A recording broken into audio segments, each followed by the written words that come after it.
നിലവിലുള്ള സാഹചര്യത്തെ സംബന്ധിച്ച് പലരും ഇവിടെ വിശേഷിപ്പിക്കുകയുണ്ടായി. കേരളത്തിന്റെ മുൻ ആഭ്യന്തര വകുപ്പ് മന്ത്രി രമേശ് ചെന്നിത്തല തന്റെ ഉദ്ഘാടന പ്രസംഗത്തിൽ സമകാലിക ഇന്ത്യൻ രാഷ്ട്രീയത്തിൽ ന്യൂനപക്ഷ സമൂഹത്തിന് നേരെയുള്ള വേട്ടയുടെ നേർചിത്രങ്ങളുടെ ഹ്രസ്വമായ വിവരണം നമുക്ക് തന്നിട്ടുണ്ട്. ന്യൂനപക്ഷ സമൂഹം, പ്രത്യേകിച്ച് ന്യൂനപക്ഷ സമുദായം, മുസ്ലിം സമുദായം പല കാരണങ്ങളാൽ പിന്തള്ളപ്പെട്ട് നിൽക്കുന്നു എന്നതുകൊണ്ടാണ് അവരുടെ ഉന്നമനത്തിന് വേണ്ടി പൊതുസമൂഹത്തോടു കൂടിയുള്ള തുല്യനീതിക്ക് വേണ്ടി അവർക്ക് അവകാശപരമായി ഭരണഘടന തന്നിട്ടുള്ളതിനെ സംരക്ഷിക്കുന്നതിന് വേണ്ടിയുള്ള പ്രയത്നങ്ങൾ തുടരുകയാണ്.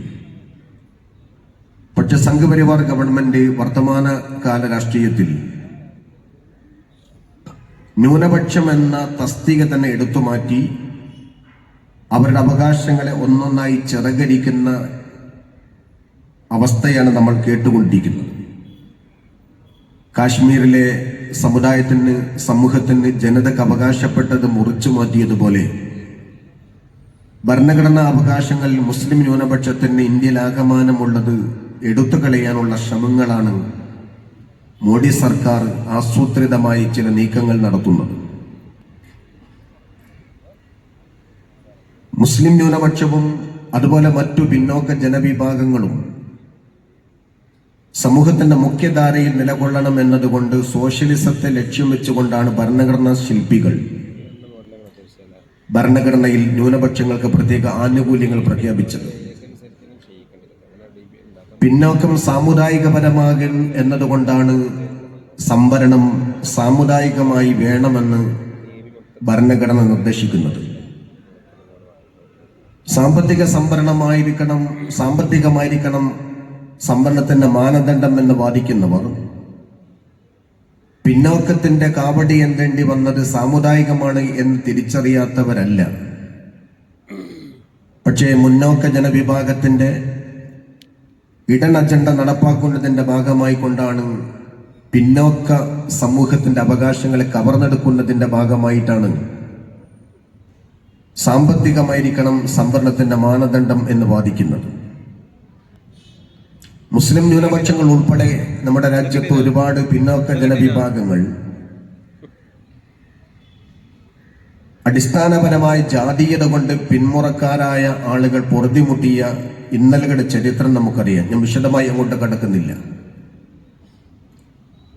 ബ്രാഹ്മണ്യം അടിച്ചേൽപ്പിച്ചിട്ടുള്ള, സവർണാധിപത്യത്തിൽ അടിച്ചേൽപ്പിക്കപ്പെട്ടിട്ടുള്ള ജാതീയത ഇന്നും നമ്മുടെ ഭാരതീയ സംസ്കാരത്തിന്റെ പിന്തുടർച്ചയിൽ നാട് അതിന്റെ പ്രഹരമേറ്റുകൊണ്ട് പുളകിക്കൊണ്ട് നിൽക്കുകയാണ്. ജാതീയത ഒരു യാഥാർത്ഥ്യമാണ് എന്ന് പോലും പറയാൻ ചിലർ മുന്നോട്ട് വന്നിട്ടുണ്ട്. EMS നമ്പൂതിരിപ്പാടിന്റെ പ്രസിദ്ധമായൊരു പുസ്തകമാണ് വേദങ്ങളുടെ നാട്. ആ പുസ്തകത്തിൽ EMS പോലും അറിയുന്നത് ജാതീയത ഒരു യാഥാർത്ഥ്യമാണ്. ജാതീയത ഭാരതത്തിന്റെ ആണിക്കല്ലാണ്. ജാതി ഒരു യാഥാർത്ഥ്യമാണ്. അത് മാറ്റിപ്പെടുത്തുക എന്നത് അസാധ്യമാണ്. ജാതീയതയെയും ബ്രാഹ്മണ്യ മേധാവിത്വത്തെയും താലോലിക്കുന്ന വിധത്തിലാണ് EMSന്റെ വേദങ്ങളുടെ നാട് എന്ന പുസ്തകത്തിലെ പരാമർശം. കേരളം മലയാളിയുടെ മാതൃഭൂമി എന്ന പുസ്തകത്തിലും EMS ഇതേ ആശയമാണ് മുന്നോട്ട് വെച്ചത്. സോഷ്യലിസത്തെ വിഭാവനം ചെയ്യുന്നവർ പോലും ജാതീയത നിലനിൽക്കണമെന്ന് വാദിക്കുന്ന കാലത്ത് ഒരട്ടിപ്പേറായി ജാതീയ ചിന്തകൾ നമ്മുടെ സമൂഹത്തിൽ വിവാദികൾ സൃഷ്ടിച്ചുകൊണ്ടിരിക്കുന്ന സമയത്ത് വീണ്ടും പിന്നോക്ക ജനവിഭാഗത്തെ നരകയാതനയിലേക്കും ന്യൂനപക്ഷത്തെ പിന്തള്ളലിലേക്കും നയിച്ചുകൊണ്ടിരിക്കുന്ന വിധത്തിൽ ഗവൺമെന്റ് മാറുന്നത് ദൗർഭാഗ്യകരമാണ്. തുല്യനീതി കിട്ടുക എന്നത് ഭരണഘടന തരുന്ന അവകാശമാണ്. ഇന്ത്യയിലെ ന്യൂനപക്ഷ സമൂഹം മുസ്ലിമീങ്ങൾ അവരുടെ അവകാശം നേടിയെടുക്കുക എന്ന ചിന്തയുമായി ബന്ധപ്പെട്ട് ഒരുപാട് പോരാട്ടങ്ങൾ നടന്നിട്ടുണ്ട്. ജനാധിപത്യത്തെ നമ്മൾ വ്യാഖ്യാനിക്കുന്നവരാണ്. എല്ലാവരും കൂടി ഒന്നിച്ചു നീങ്ങുമ്പോൾ മാത്രമാണ് ജനാധിപത്യം അതിന്റെ പൂർണ്ണതയിലേക്ക് എത്തുന്നത്. ഇന്ത്യയുടെ ഏറ്റവും വലിയ സന്ദേശം ജനാധിപത്യമാണ്. മതേതരത്വം എത്രമേൽ പ്രൗഢമാണോ അത്രമേൽ പ്രൗഢമാണ് ജനാധിപത്യം. പക്ഷെ ആ ജനാധിപത്യം പൂർണ്ണമാകണമെന്നുണ്ടെങ്കിൽ അതിന്റെ അർത്ഥം ഒരു വോട്ട് അധികം കിട്ടുന്നവൻ ജയിക്കുക, മറ്റുള്ളവർ പരാജയപ്പെടുക എന്ന ജനാധിപത്യത്തിന്റെ ഒരു പാർശ്വഭാഗം മാത്രമല്ല നമ്മൾ മനസ്സിലാക്കേണ്ടത്. എല്ലാവരെയും ചേർത്ത് നിർത്തുക എന്നതാണ് ജനാധിപത്യത്തിന്റെ പൂർണ്ണാർത്ഥം. മഹാനായ മഹാത്മാഗാന്ധിയോട് ഒരു സ്കൂൾ വിദ്യാർത്ഥി ഒരു ചോദ്യം ചോദിച്ചു, എന്താണ് ബാപ്പുജി ജനാധിപത്യം? ഗാന്ധി അതിന് പറഞ്ഞ മറുപടി, ഒരു ഓട്ട മത്സരം നടത്തുന്ന സമയത്ത് ഒരാൾ ജയിക്കുന്നു, മറ്റുള്ളവർ തോൽക്കുന്നു. അതായത് ഒരാൾ നേരത്തെ ഓടി ഫിനിഷ് പോയിന്റിലേക്ക് കടക്കുന്നു, പക്ഷെ തന്റെ പിന്നിലുള്ളവർ ഓടി എത്തുന്നുണ്ട് എന്ന ചിന്തയുണ്ടാവണം.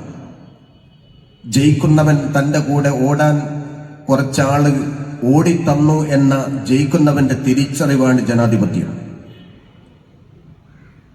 ഒരാൾ മാത്രം എത്ര സ്പീഡിൽ ഓടിയാലും ലോകാവസാനം വരെ ഓടിയാലും അയാൾ ജയിക്കില്ല. ജയിക്കണമെങ്കിൽ തോൽക്കാൻ മറ്റുള്ളവർ നിന്നു കൊടുക്കണം, ഓടിക്കൊടുക്കണം. അങ്ങനെ തോൽക്കുന്നവനെ പരിഗണിക്കുന്നതാണ് ജനാധിപത്യം എന്ന് പറഞ്ഞത് ബാപ്പുജിയാണ്. അപ്പൊ ന്യൂനപക്ഷ സമൂഹം എന്നതിനെ കൂടി ഉൾക്കൊണ്ടുകൊണ്ട് ഭൂരിപക്ഷ സമൂഹം രാജ്യത്ത് അവരുടെ തുല്യനീതി ഉറപ്പുവരുത്തുമ്പോൾ മാത്രമാണ് ജനാധിപത്യം പൂർണ്ണമാകുന്നത്. ജനാധിപത്യത്തിന്റെ വലിയ തലത്തിൽ നമ്മൾ കാണുമ്പോൾ പാർശ്വവൽകൃത സമൂഹത്തെ, പിന്നോക്ക വിഭാഗത്തെ, ഗ്രാമീണ ജനസമൂഹത്തെ ചേർത്ത് നിർത്താൻ സാധിക്കുന്നതാണ് ഇന്ത്യയുടെ അകക്കാമ്പ്. മൗണ്ട് ബാറ്റൻ പ്രഭു ഒരിക്കൽ മഹാത്മാഗാന്ധിയെ കാണാൻ വേണ്ടി തന്റെ ആശ്രമത്തിൽ വന്നു. ഉച്ചനേരമായിരുന്നു. ഒരുപാട് സമയം ഗാന്ധിയെ കാണാൻ കഴിയാതെ മൗണ്ട് ബാറ്റൻ പുറത്തിരിക്കേണ്ടി വന്നു. ഗാന്ധിയുടെ ആശ്രമത്തിന്റെ അകത്ത് നാട്ടുഗ്രാമീണരായ ചില ആളുകളുടെ പ്രശ്നങ്ങളെ പരിഹരിക്കാൻ വേണ്ടി ചർച്ചയിലാണ് മഹാത്മാഗാന്ധി.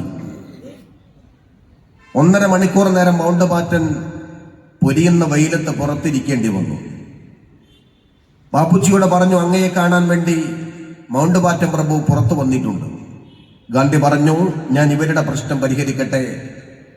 മൗണ്ട് ബാറ്റൻ പ്രഭുവിനോട് പുറത്തിരിക്കാൻ പറ. 1.5 മണിക്കൂർ നേരം അതിതീഷ്ണമായ ചൂടേറ്റുകൊണ്ട് മൗണ്ട് ബാറ്റൻ പുറത്തിരിക്കേണ്ടി വന്നു. അവസാനം ബാപ്പുജിയെ കാണാനുള്ള അവസരം കിട്ടിയപ്പോ ഗാന്ധിയോട് ശൗര്യത്തോടുകൂടി ആദ്യം തന്നെ മൗണ്ട് ബാറ്റൻ പ്രഭു പറഞ്ഞു, ബാപ്പു, ഞാൻ ഈ രാജ്യത്തിന്റെ ഗവർണർ ജനറലാണെന്ന കാര്യം നിങ്ങൾ മറന്നോ? ഗാന്ധിയുടെ മറുപടി ഇങ്ങനെയാണ്, ശരിയാണ്, നിങ്ങൾ ഈ രാജ്യത്തിന്റെ ഗവർണർ ജനറലാണ്, പക്ഷെ ഈ രാജ്യം ആ ഗ്രാമീണരുടേതാണ്. അവർ കഴിഞ്ഞ് എനിക്ക് നിങ്ങളുള്ളൂ എന്ന് പറയാൻ ചങ്കുറപ്പ് കാണിച്ച മഹാനായ മഹാത്മാഗാന്ധി. ജനങ്ങളെ എല്ലാവരെയും ഉൾക്കൊള്ളുന്നിടത്താണ് രാജ്യം പൂർണ്ണമാകുന്നത് എന്ന് ഗാന്ധി തന്റെ ജീവിതത്തിലൂടെ അടയാളപ്പെടുത്തി തരികയാണ്. നമ്മുടെ രാജ്യത്തിന്റെ സ്വാതന്ത്ര്യ സമരത്തിന് വേണ്ടി ഗാന്ധി വലിയൊരു ത്യാഗം വരിച്ചത് ഉപ്പ് സത്യാഗ്രഹത്തിലൂടെയാണ്. AICC പോലും ആ ഉപ്പ് സത്യാഗ്രഹത്തിനോട് ആദ്യകാലത്ത് എതിരായിരുന്നു. ഗാന്ധിയോട് AICC പറഞ്ഞു, ബാപ്പുജി, ഒരാരവമുള്ള സമരം പറ. നമ്മൾ സമരം ചെയ്യുന്നത് ഏതെങ്കിലും ഗ്രാമസഭയോടല്ല, സൂര്യനസ്തമിക്കാത്ത ബ്രിട്ടീഷ് സാമ്രാജ്യത്തോടാണ്. ആ സാമ്രാജ്യത്തോട് ഏറ്റുമുട്ടാൻ നമ്മുടെ സമരത്തിന് ആരവം വേണം, ശക്തി വേണം. അതുകൊണ്ട് ഓളമില്ലാത്ത സമരം എന്തിനാണ്? അതുകൊണ്ട് ഉപ്പ് സത്യാഗ്രഹം ചെറുതായി പോയി, അതുകൊണ്ട് ആ സമരം അങ്ങൊന്ന് മാറ്റണം. അത് കേട്ട് മഹാത്മാഗാന്ധി പറഞ്ഞ മറുപടി ഇങ്ങനെയാണ്, ഇന്ത്യക്കാരന്റെ അവസാനത്തെ അടുക്കളയും തൊട്ടറിയുന്നത് ഉപ്പാണ്. അതുകൊണ്ട് ജനകീയമായിരിക്കണം സമരം.